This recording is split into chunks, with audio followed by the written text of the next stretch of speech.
Well, it's just not an assembly line process. I started my career working in that type of fashion, assembly line system.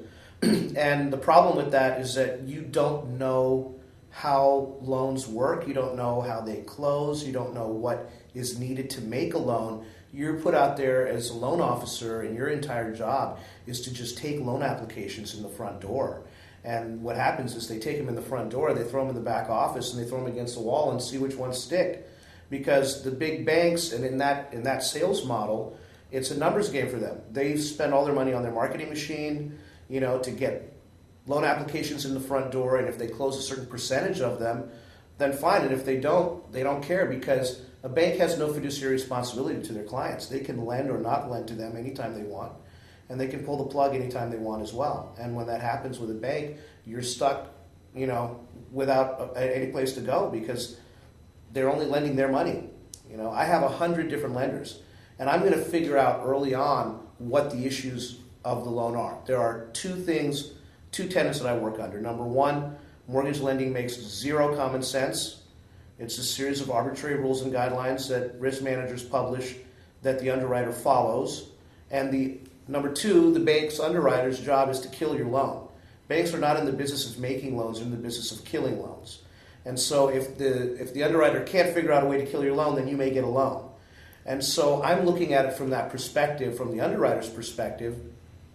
Do I have everything in this loan packet? After taking the sale, after taking that application, now the next step is, do I have everything in this loan packet documentation-wise to support the underwriting requirements? And before that loan packet even gets to the lender, we've already mapped out the entire loan. We don't want the underwriter to do any thinking. We've mapped it all out for them, so all they have to do is check boxes. When our loans go in to the bank, and we have strong relationships with various banks that we build up over the course of years. In some cases, I have a 10-year relationship with some of these lenders, reps that are my counterpoint on the banking side.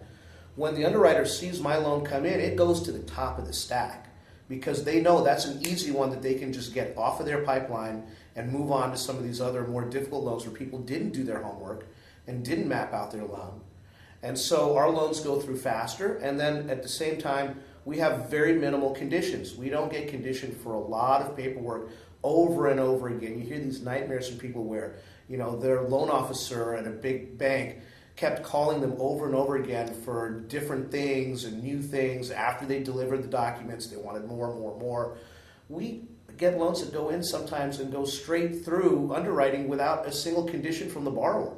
It's just, here's your approval, and we're just waiting for an appraisal.